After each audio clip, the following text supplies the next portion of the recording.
先送你去见先帝，再另立新君吧。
小儿就想拿下老夫，天大的笑话！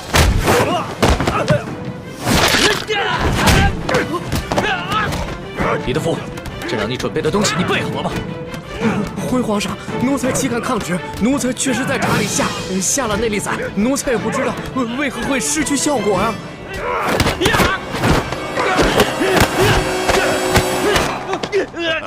玄义，老夫早就知道你要对老夫下手。 还能不事先做些准备吗？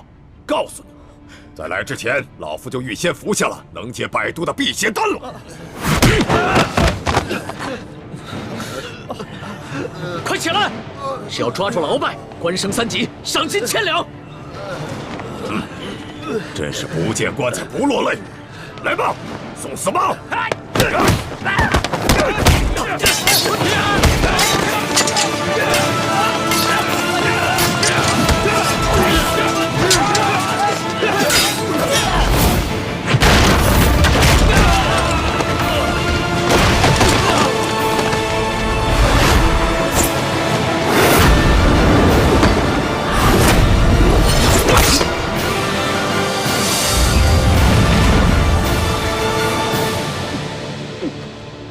皇上，你这是想和老夫比试武功吗？我说你平时的聪明劲儿都哪儿去了？龙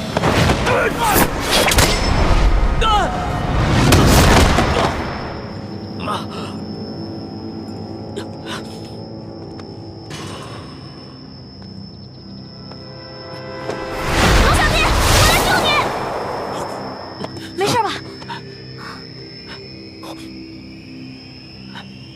易欢，你疯了吗？你这个月的大补丸不想要了吗？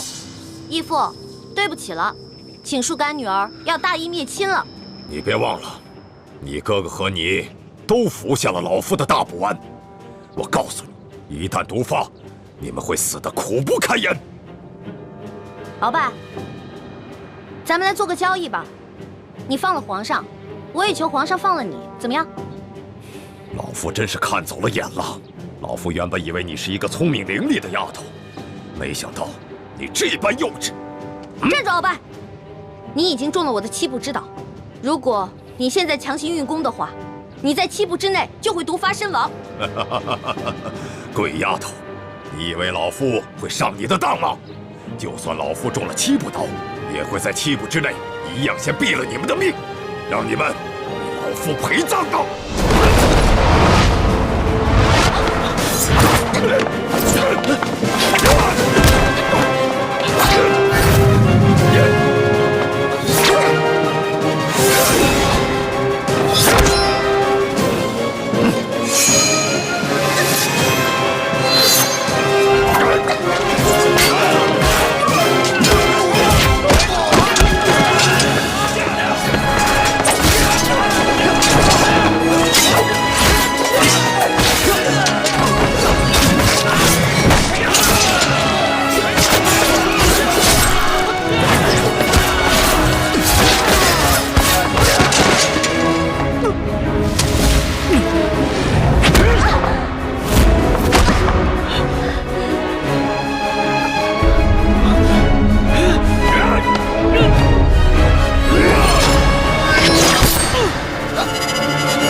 没事，还好有你的金层背心。拦住他们，我去救皇上。你去吧。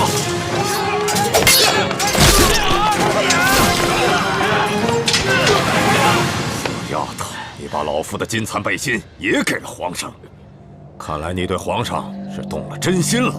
只可惜，就算是皇上穿了金蚕背心，老夫也一样要他的命。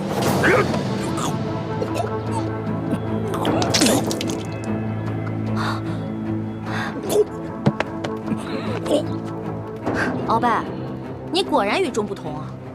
别人中了我的七步倒，只能走7步，没有想到你追了我们这么多步才倒，厉害啊！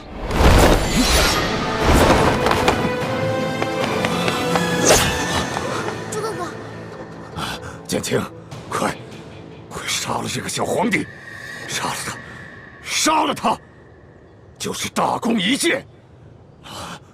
老夫就会把你们兄妹2人的大补丸的解药给你们，还会升你为太医院的院判。快，杀了他！朱哥哥，好，你可别糊涂啊！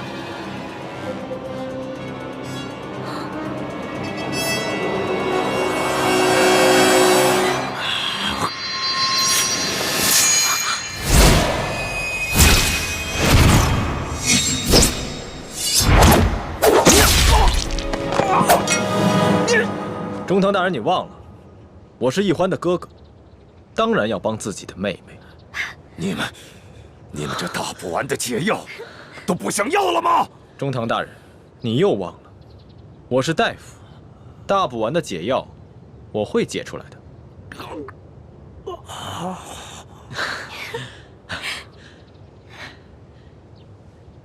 老大，你怎么受伤了？怎么流这么多血啊？我不知道，我居然受伤了。哎，你疯了！你似龙袍是杀头之罪，是我的。好。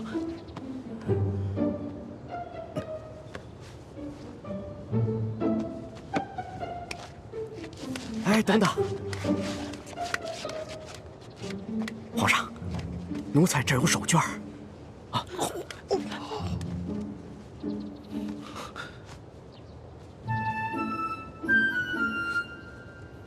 好些了吗？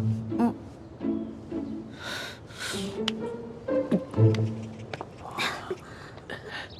鳌拜，你别不服气，没想到你这个人不仅有勇无谋，还有眼无珠。站在你面前的根本就不是什么皇上，他是皇上的替身龙三。你说他是龙三？护驾，护驾！这边，快！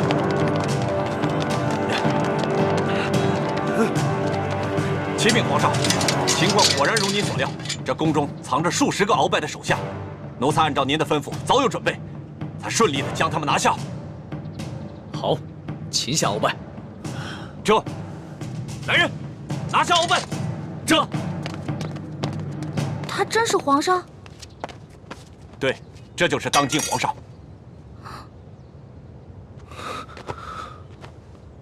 微臣参见皇上。丫头，你白长了一双大眼睛，中看不中用。你可知这玄烨在先皇的皇子中排行老3，龙三的名字是他平时出宫微服私访时的化名。你也不好好想想，他要不是真正的皇上，何来的这等的气象啊？你真的是皇上？3日侍寝的时候，为什么朕要戴着面具？朕跟你说话的时候也是破绽百出，可是你都没有发现。朕还从来没有见过像你这么单纯可爱的女孩。华妹，赶紧下跪！你这个骗子！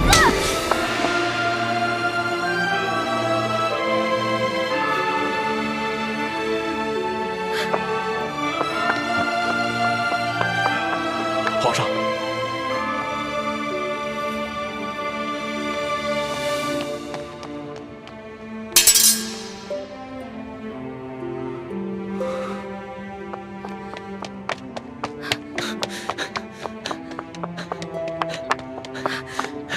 给我站住！你给我放开！你就是个混蛋，你就是个无赖！你吃了雄心豹子胆了！你不仅敢打朕，还骂朕是骗子无赖！你本来就是骗子，本来就是无赖！你知不知道你现在说的每一句话，都够砍你100次头了？砍吧，反正现在鳌拜已经被你制服了，留着我这个猪脑袋也没什么用了。好，你不怕死是吧？那你哥哥呢？你知不知道你打了朕，要被诛9族的？好啊，你先是利用我，现在利用完了对吧？我没有价值了，你就知道欺负我，砍我的头，还要诛我9族，有你这样欺负人的吗？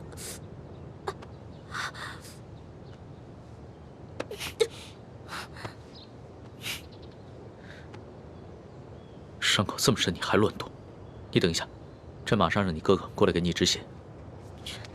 现在都要砍我和哥哥的头了，还止血干什么？朕难道不该砍你的头吗？你知不知道从小到大，还从来没有人打过朕，就算朕的皇阿玛在世的时候，也从来没有动过朕的一根手指头。那还不是因为你骗我？你跟我说你不是皇上，你是龙三，我是你的老大。那小弟做错事了，老大教训一下怎么了？那要你这么说的话，还是朕的错了。没错，就是你的错，谁让你骗我了？不过龙小弟，你不会真的要砍我跟我哥哥的头吧？你说呢？你当着那么多人的面打了朕，朕要是不惩罚你一下的话，还怎么君临天下呀？你还有没有良心啊？刚刚是谁冒死帮你跟鳌拜拼命的？刚刚你确实挺勇敢的。朕原本以为你就算真的担心朕，但也只会躲得远远的。我现在真是后悔了，早知道我就应该让鳌拜把你大卸8块的。朕要是被大卸8块，你也好不到哪儿去。你忘了你跟朕结拜过？你还说我被你玩得团团转，你现在很得意很开心是不是？那你不也一样吗？啊，老骗我这个那个的，现在知道自己牛皮吹大了。我从小生在穷山村里面，我以为皇上都是那种威严的，哪成想是你这种泼皮无赖样。我怎么就泼皮无赖了？那你还一直女扮男装欺骗朕呢？啊？那反正你踢朕挨了一刀，又给了朕一巴掌，这事扯平了。不过，龙小，皇上，是不是以后我得跟他们一样，毕恭毕敬的叫你皇上了？那当然了，在外人面前，朕只能是皇上，你就不能胡闹。只不过，私底下，你如果还愿意叫朕龙小弟的话，朕会很开心的。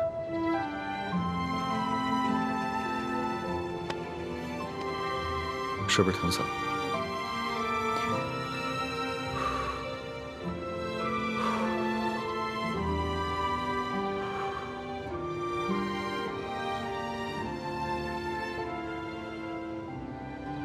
所统，奴才在。这边，这往左，走。这是停！啊，咱们是不是又回到原地了？好像是。老大，你不会学艺不精吧？把这迷魂阵你都给认错了。我只是稍微失误了一下嘛。这回肯定没错，往右转。不是老大，你确定不是往中间吗？我是老大还是你是老大呀？你宫里老师教过你阵法吗？不是，我是没学过阵法，可是你哥哥刚才给的地形图我是看过的。我记得走到这个位置以后啊，似乎是往中间走。你看似乎，这说明你也不确定。不是，我是记得该往中间走，但是你又说是往这边，我就不确定了。不确定是吧？我是老大，听我的，走。那。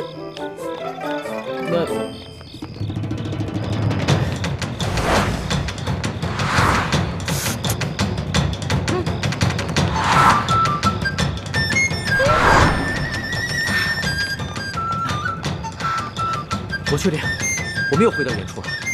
我也确定这就是原处。不是，老大，我现在总算知道你为什么总不说你的师承来历了。感情是你的师傅们从来不让你在外头打他们的名号吧？你怎么知道的？不过我师傅说了，说我天资聪慧，一点就通。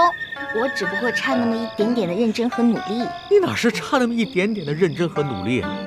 我跟你说，你师傅没被你气死，也算是上天垂怜了。不许取笑我，朱哥哥老取笑我，你不许取笑我，我是你老大，知道吗？好好好，小弟不敢取笑老大。老大，那咱们现在该怎么办啊？你刚才不说往中间走吗？啊，那就听你的呗，中间走走看呗。那走吧。你走。哎，你们谁呀？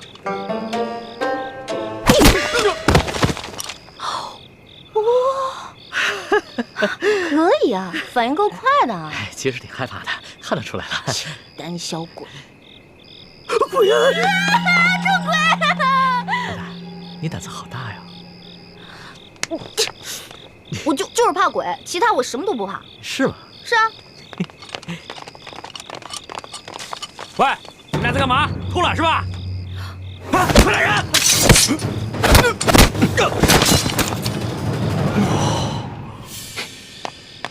朱哥哥，还好你来救我们了。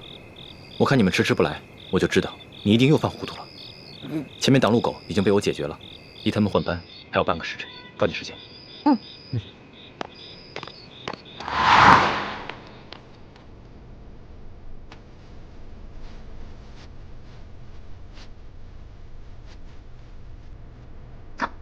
小心点。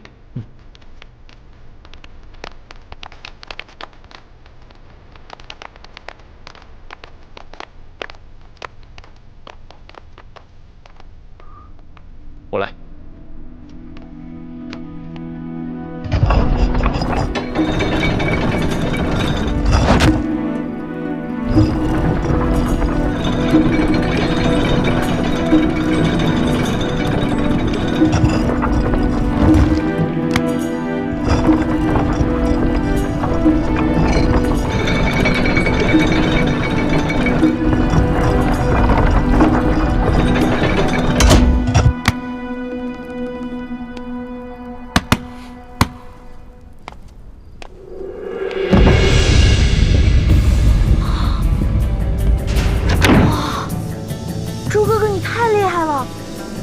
全都搞定了。你呀，以前上课老是偷懒，现在知道自己学艺不精了。哇，这么多银子啊！哇！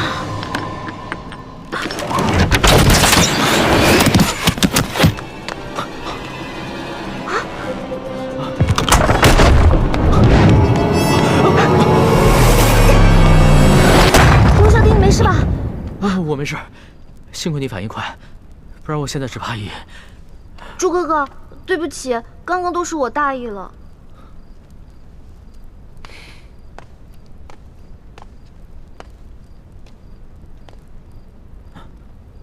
主子，你没事吧？啊，我没事，没事，没事就好。你先通知外面的侍卫兄弟进来搬银子，我再检查一下，看还有没有什么别的机关。注意安全。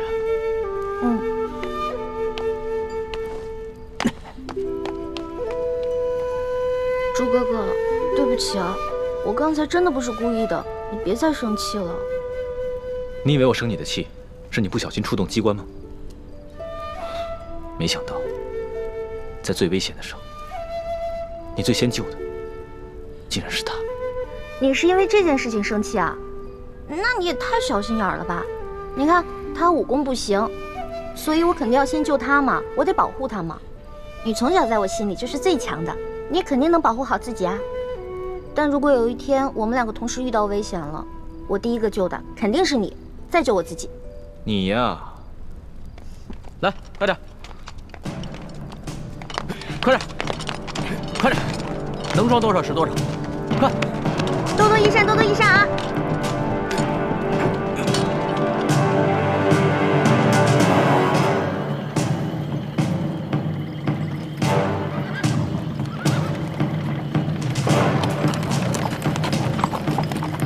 痛快，真是太痛快了！今天晚上的经历真是太刺激了，我必将终身难忘。哎呀，可惜不能让史官把今夜的经历全都记入史册，更不能让太皇太后知道了。要是让她知道了，肯定有说把你带坏了。那可不就是你这个老大带坏我这个小弟的。嘿，你现在是赖上我了是不是？那好，不赖你啊！老大辛苦了，等回宫了以后呢，我就重重的赏你。赏我呀？赏我什么？你说个数。你现在跟以前不一样了，我也不能狮子大开口。500两，300两，200两成交。你越来越小气了，你不会赖账吧？我发誓，绝不赖账。我以我本人做担保。我要是赖账的话，到时候我就把我这个人赏给你。哎，算了吧，你一次用膳就要吃上上百道菜，我可养不起你。如果你要赖账的话，我自认倒霉呗。狄太医啊，今天晚上真是辛苦你了。我真是没想到，身边还有你这样一个全才，不仅医术好，武功好，还懂得机关阵法，懂谋略。让你做一个太医啊，实在是太委屈了。等回了宫以后，我一定好好提拔你。主子，其实今夜此次行动能如此顺利，并非臣有多厉害，而是臣的运气好，事先得到了裘贵庄园的机关地形图和卫队巡逻表。你能得到如此机密的东西，是裘贵身边有人给你做内应？是，看来真是得道者多助，失道者寡助啊！我一定要做一个有道的天子，不能做一个无道的昏君。龙小弟，我相信你。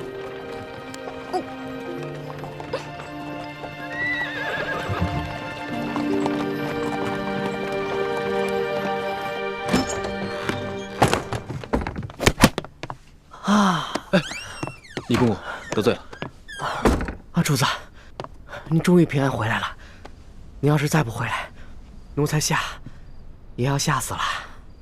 叶德福，这件事情你得替我保密，不能告诉任何人，尤其是太皇太后，要不然我就砍了你的脑袋。只要主子能平安回来，这件事情奴才就当不知道。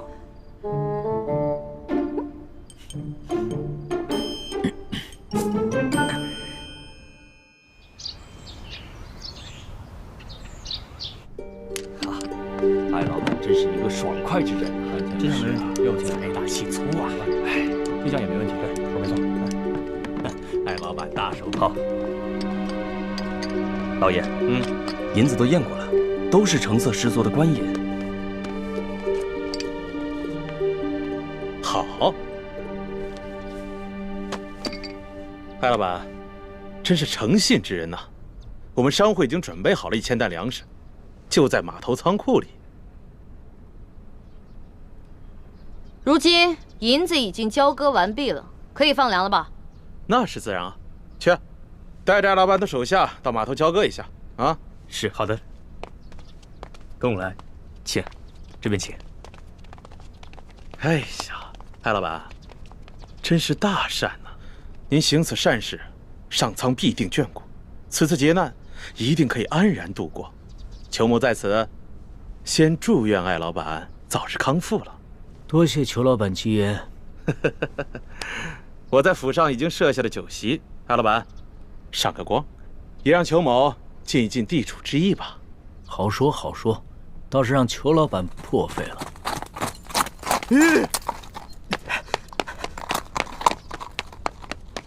老爷，不好了，老爷，老爷，不好了，老爷！慌什么？说，庄园进了盗贼，银库里的银子少了整整3万两。这3万两？你说什么？再说一遍。昨夜，庄园进了贼，盗走了3万两银子。你废话你！啊！这么大的事，现在才来报？报了，今儿4更天就发现出了事儿。庄园管事马上派人给老爷还有巡抚大人报信儿，可等到5更天没见回音，庄园管事就派出了第2批、第3批人报信。可还是没有回音，庄园管事意识到事情不妙，便让小人骑马绕行了10几里前来报信，这才顺利进了城。哎呀，这怎么这么不小心呢？怎么回事啊？这是怎么会出现这样的事情啊？艾老板，我那几批送信的人，不会是让你的人给劫了吧？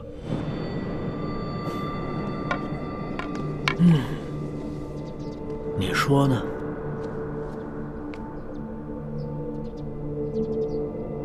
这么说，这批银子是从我庄子上劫的了？你说呢？你真是吃了雄心豹子胆了！去，把这件事报告给巡抚大人。是。来人，把他给我拿下，把他们抓。别嚎了，你外面那几条狗早就被我大哥解决掉了，嚎也没用了。你。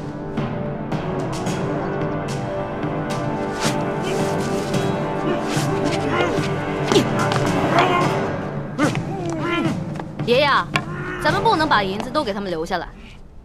把银子全都抬出去，交给李护卫发放给灾民。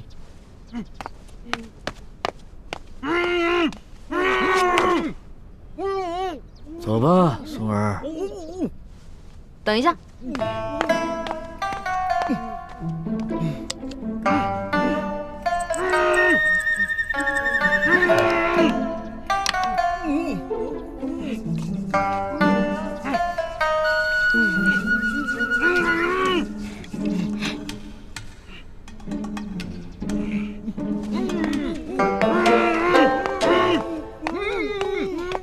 爷爷，我想了想，应该在这几个禽兽不如的东西脸上留点墨宝，也相当于给刘德昭那个狗官下了战书了。意下如何？这倒挺有趣儿的。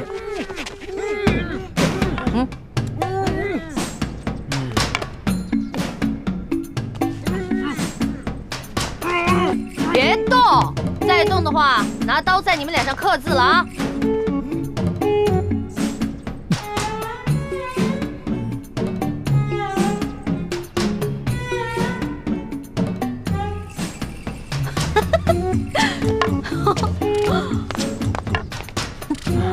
这边再写一个字啊！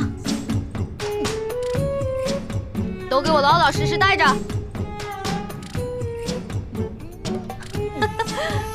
好了。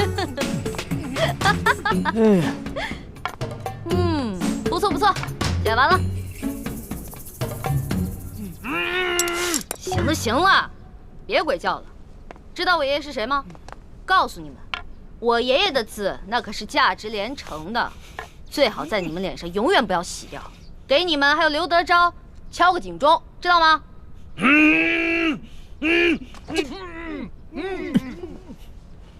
走吧，松儿。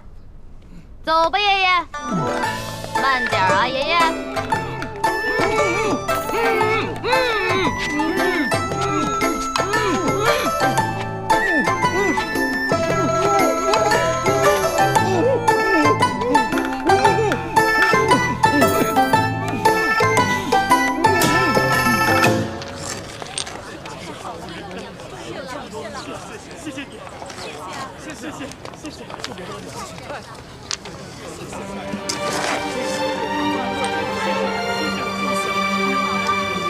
好，谢谢啊，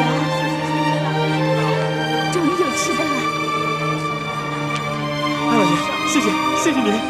艾老爷，您可是活菩萨呀，是吧，乡亲们？各位不必谢我，其实我也是皇上指派下来赈灾的。你们手上拿的粮食和银两，全都是朝廷调拨的赈灾银和赈灾粮。接下来，朝廷还会有更多的赈灾计划，帮大家重建家园，度过灾年。谢谢皇上，谢谢大家，皇上万岁！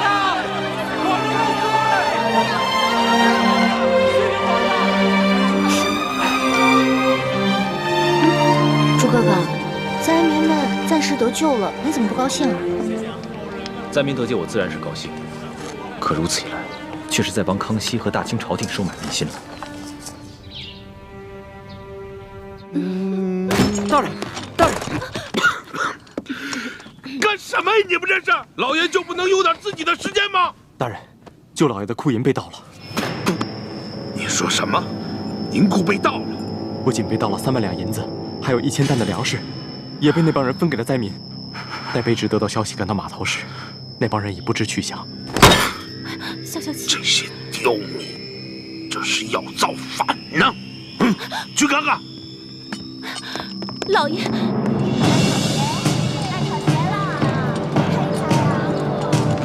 闪开！让闪开！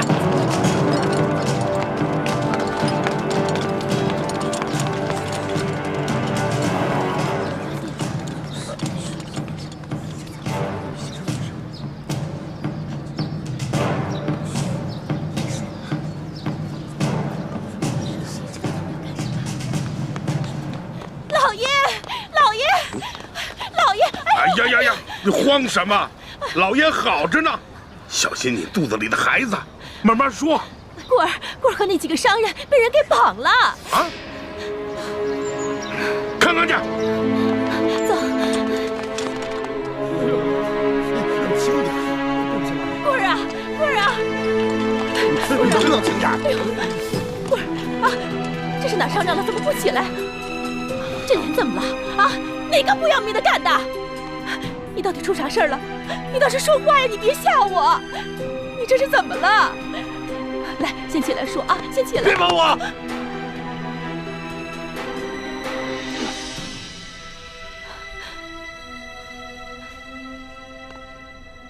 我说啊，怎么回事？谁干的？邢爱，以前没打过交道，京城来的客商。看见了吗？看见我的脸了吗？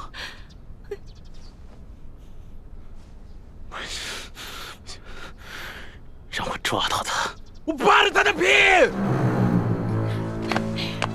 刘德昭，这事儿你必须得给他做主。你看看，你看看，你看看他这脸，这脸弄成这样，他怎么见人？他怎么活呀？你什么时候受过这样的委屈？什么时候被人这样欺负过？我跟你说，这事你要是不给他做主，我跟你说，以后你就甭想来了。别没有。好了，成何体统啊！有事回家说去。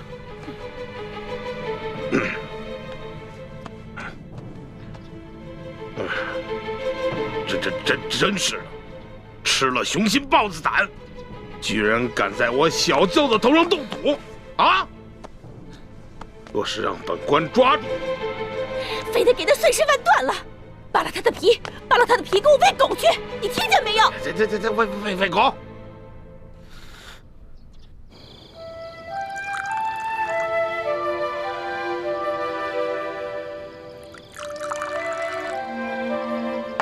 娄小弟，这杯酒我敬你，谢谢你为了老百姓，肯跟我们一起铤而走险。老大，这杯酒应该是我敬你和你大哥才对。要不是你们兄妹俩的话，我还不知道有多少大清的子民要惨遭刘德昭和这些贪官污吏的迫害。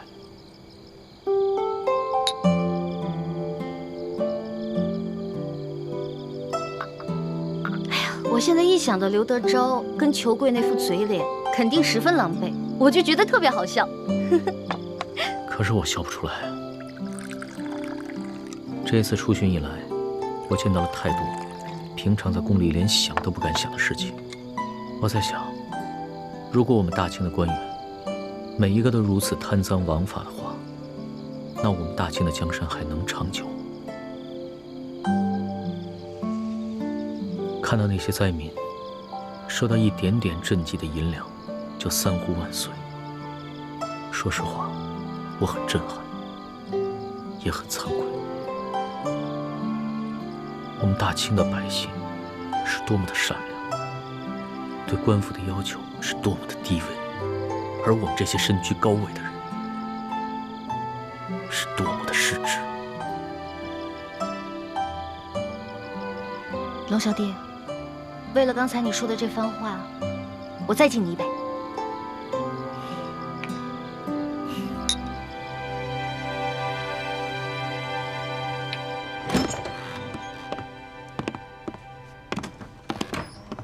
你慌吗？康熙心情大好，拉着奕欢陪他喝酒。他们现在正在院中，饮酒赏月呢。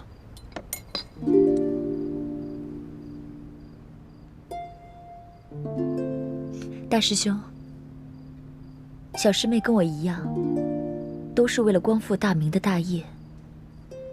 你千万别介意。我知道，我会克制我自己的。太子，其实这次的行动我是一直不同意的，但是你却一意孤行。一来你们出生入死，倒是帮康熙收买了民心；二来你在康熙面前暴露的太多了。虽然康熙表面上嘉奖于你，但是内心也难免不会对你和奕欢起疑心啊。我明白，但是我别无选择。康熙身为大清的皇帝，为了灾民都可以去冒险一搏。如果我为了一己私利而畏首畏尾的话，那在欢妹的心里，她会怎么想我？奕欢怎么想你和康熙，这并不重要。你所做的那么多，难道就是为了讨一个女人的欢心吗？你别忘了你的身份，你是大明最后一个太子。我没忘，我也不是为了讨奕欢一个人的欢心。六师傅，就如康熙为那些饿死的灾民落泪一样，那是他身为当今天子的良知。而我作为大明最后一个太子，如果连这点良知都没有的话，那我还有什么资格去跟康熙争这个天下？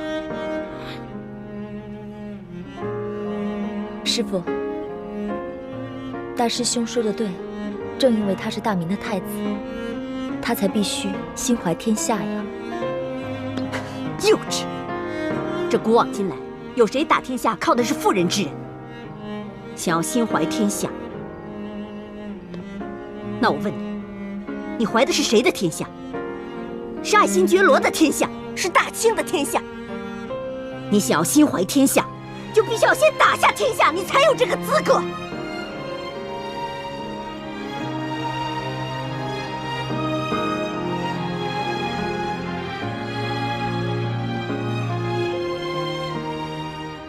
六师傅说的是，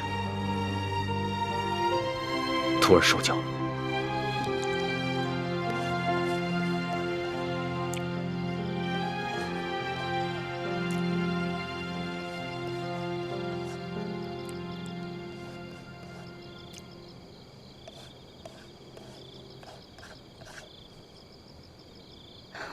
龙小弟，你可认得此字？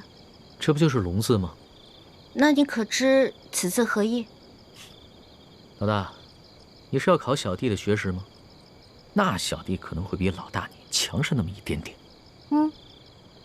这龙字啊，本意是指能带来雨水的神物，在此呢，则既指春天的雷雨。耳者闻也，耳与龙联合起来，表示耳朵听到春雷声。本意指这个年老耳背的农夫啊，平常无法与人交流，但在春分时节，他能听到春雷响声，便知道该下地播种了。后来慢慢变成现在的意思，指称别人耳背的毛病。龙小弟，若论这番学识，我自然是不如你。但是今天我想给你讲另外一层意思。你看这个龙字，是龙跟耳结成的，这个龙指天子，意思就是说，其实天子的耳朵只是个摆设，民间的疾苦是听不到的。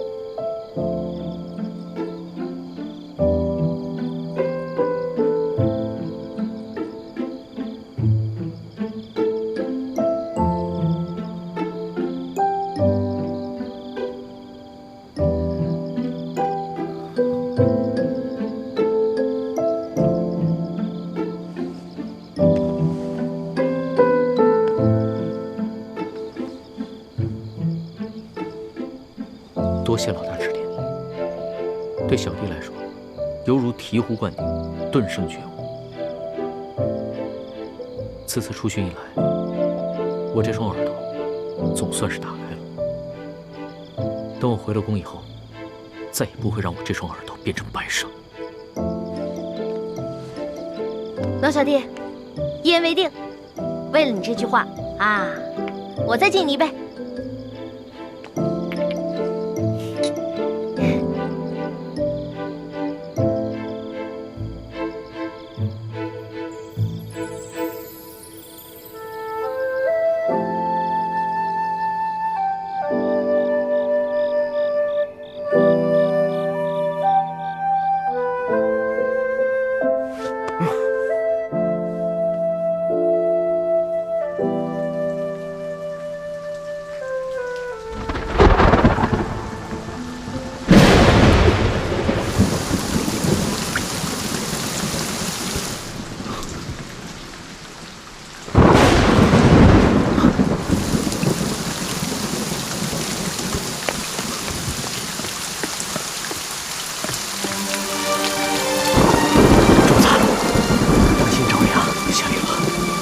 下去了。哈哈哈！最近雨势还挺大。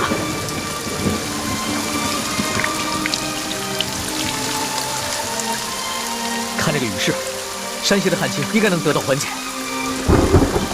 这都是主子您宅心仁厚，感动了上苍，所以上苍才降下甘霖，拯救万民呐。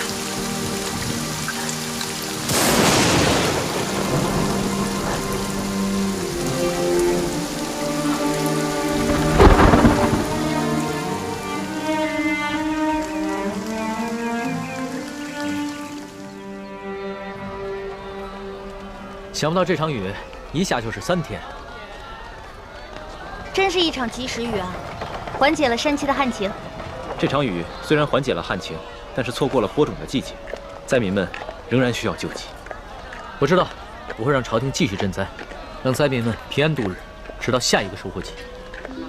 龙小弟，看来你这双聋耳真的打开了，能听见民间疾苦了。主子，咱们还是少在外面走动吧。前些日子发生那么大动静，一定会惊动官府。索大人出去调兵，不知道什么时候才能回来。万一在这个时候发生什么意外的话，那可不得了。我想看一看刘德昭他们会如何行动。再说了，那日我们都易容，他们认不出来。就是嘛，你要对我的易容术充满信心。主子，你看现在街道上，这个灾民比以前少了很多，多半是他们领到了钱粮，又看到旱情得到了缓解，所以都回家去了。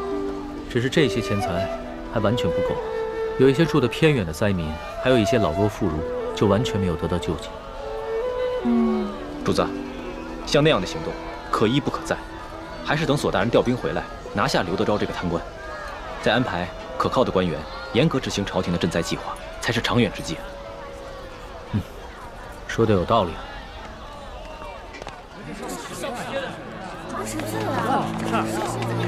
我跟你说，听说前些天有人在码头上给灾民们分粮分银。哎，龙小弟，咱们都成了官府通缉的江洋大盗了。怎么会像是甜美呢？活菩萨呀！对呀，是呀，哪怕是活菩萨，现在都4权难保了。这劫了官粮官银，可都是杀头的罪啊！是啊，就咱们老百姓最可怜了。逆来顺受是个死人，这官逼民反还是个死啊！你说他们这些好人都给抓了，多好的皇上，太可怜分粮了。老百姓真没有活路了。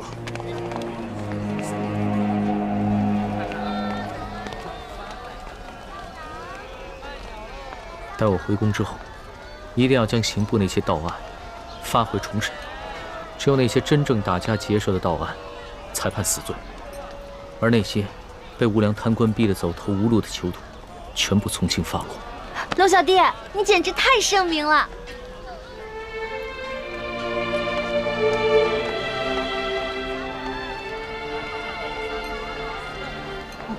怎么了？他不过是随口一说，你还当真了？你就这么容易被他感动？你不信他说的吗？我觉得这次来山西对他感触挺深的，他刚才说的都是真心话。只怕他的真心不过是一时头脑发热。你别看他现在义愤填膺，对官逼民反的百姓充满了同情，但只要回到了紫禁城，他的心境和立场立马就不一样了。到那个时候，他最先考虑的是如何维护朝廷的权威和自己的龙椅，而不是百姓的疾苦。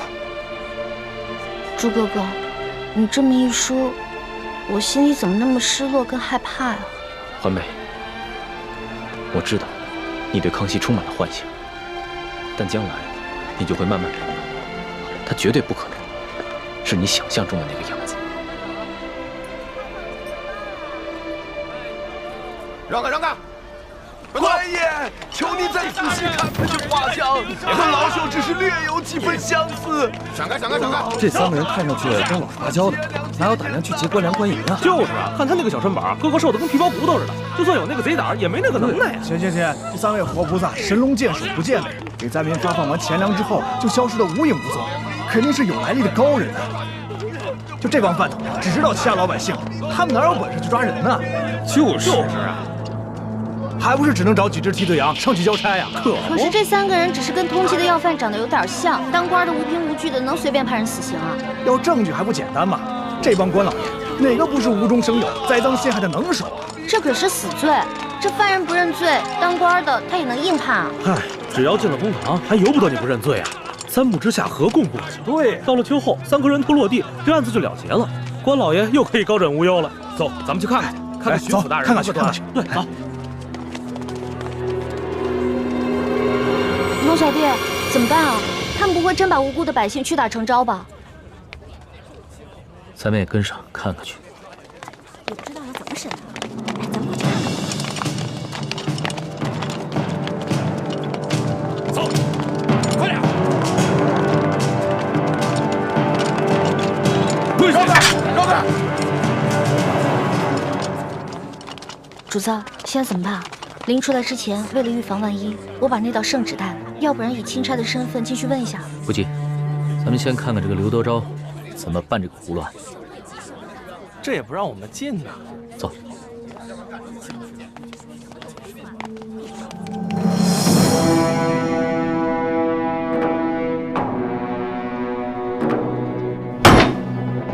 王13、胡二狗、谢大牛，你们说你们并未劫粮劫银，可是为什么从你们家中搜出了失窃的官银跟粮食？讲。大人呐，小老儿实属冤枉啊！那些粮食和官银，不是官府赈灾分给咱们灾民的吗？那夜在码头取了好些个灾民，每人都分到了1斗粮食和1锭银子啊！大人，大人，小人更冤枉啊！那夜小人听说有活菩萨要在码头上给灾民们分钱分粮，本想赶着去的。不料小人的娘子摔了一跤，把怀了3个月的孩子划掉了。等小人安顿好娘子，赶到码头，银子和粮食早就分光了，活菩萨也不知去了哪里。小人的家中穷的只剩下4面墙了，也不知差爷们怎会在家中送出这些粮食和1锭银子来。大人，大人，小人冤枉的。小人那日夜里在家照顾病重的老娘，赶去码头也去得晚了，什么都没分到。啊，金嫂，有人拿着画像在小人家门口望了几眼，问了小人几句话，随后那人便送了小人1袋粮食和1锭银子。小人正感激不尽，赶紧去给我那快饿死的老娘熬粥。谁想到，还没等到粥熟呢，这时就来了几个捕快大人，硬说小人是盗抢官粮官银的贼啊！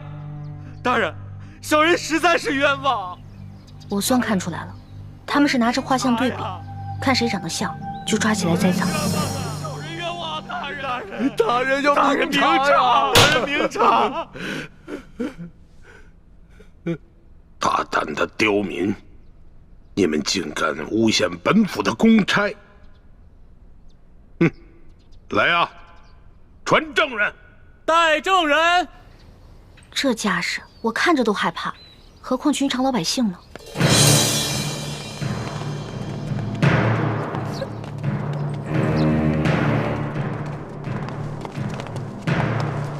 参见大人。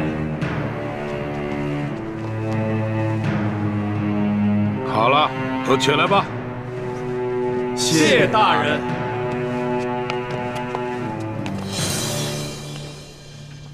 主子，他们脸上那些墨汁啊，是我之前加过药的。要是想洗掉的话，除非搓掉1层脸皮，不然的话1个月都别想洗掉。这些梁上丝毫没有吸取教训，脸上的字还在，却又在陷害无辜百姓了。他们竟然如此不知悔改，将来我便命人将这些字刺在他们脸上，除非他们撕掉脸皮，要不然一辈子都洗不掉。真的？那就太痛快了，这就叫做恶人自有恶人磨。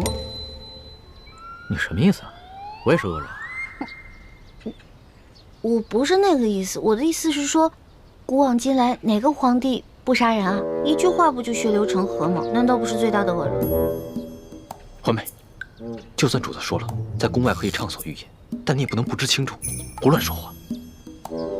我知道，龙小弟嘛，宰相肚里能撑船，更何况你是皇上，所以你肚里可以撑100只、1000只，可以撑上万只啊！所以你肯定不会跟小女子计较的，对不对？哎，行了，别说那么吵，我都听不清公堂上的动静了。哦，你们几个证人，认一认前面这3个，他们可是那日打劫你们的匪徒。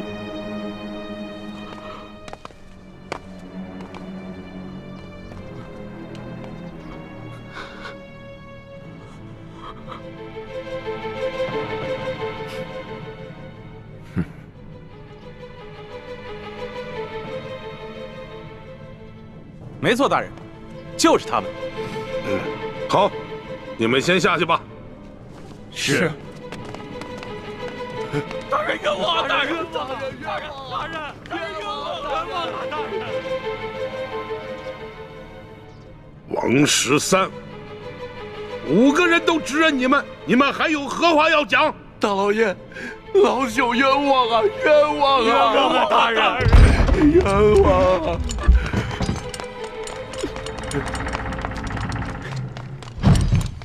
大人，这是我等从那3人家中搜出的迷药。这些迷药和迷刀府中守卫的那些完全一样。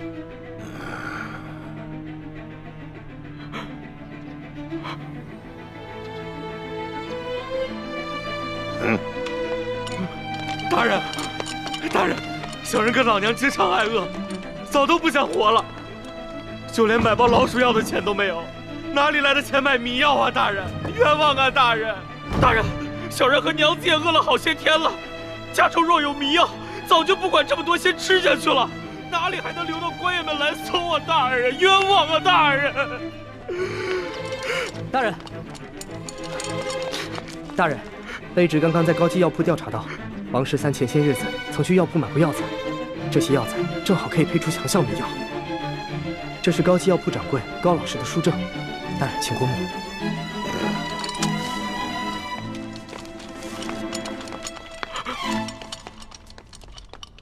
哎呀，谢大牛、胡二狗，你2人没钱买迷药，那这药一定是王13配好后送给你2人的，对吧？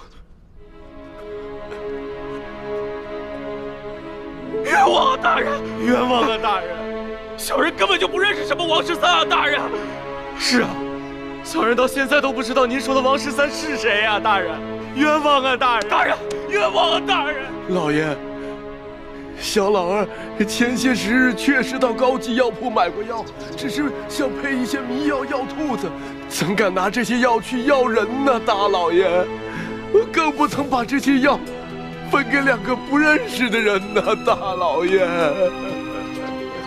真没想到，他们连相关的伪证都做好了，看这手法，简直是轻车熟路。看来他们早就商量好了，如果找不到我们3个，就要拿这3个无辜的百姓顶罪。你们这些个刁民啊，人证物证俱在，还敢抵赖？冤枉啊！大人，冤枉！还不赶紧给我速速的招来！你们是如何勾结江洋大盗，盗取府库官银的？大人，小民冤枉啊！明察呀！大人，一群刁民，刁民！事到如今还敢喊冤？好，来人呐，每人重打30大板！看你们还